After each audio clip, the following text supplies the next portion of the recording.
J'ai très envie de vous partager ça. Peut-être c'est pas grand-chose pour certaines personnes, mais pour moi, c'est vraiment quelque chose de formidable.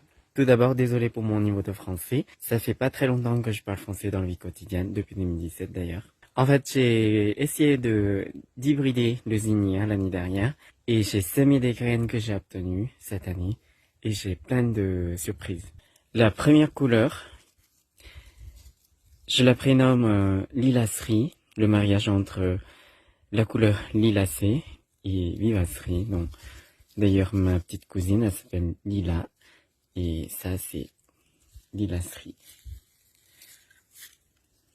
En fait, j'ai continué l'aventure. J'ai continué à hybrider. Ça sera pour l'année prochaine.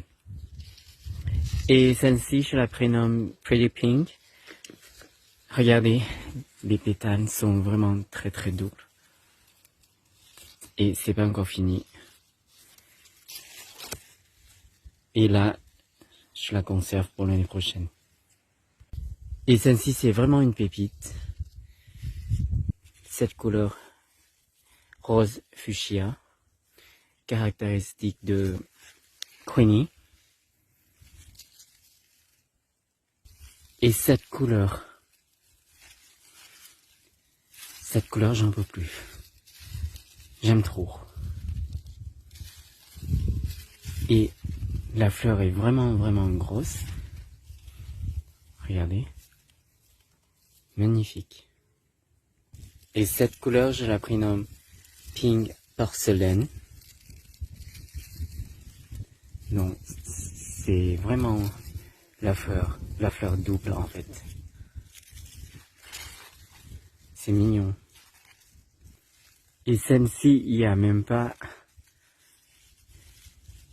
l'étamine qui sort en fait, il n'y a que les pistils.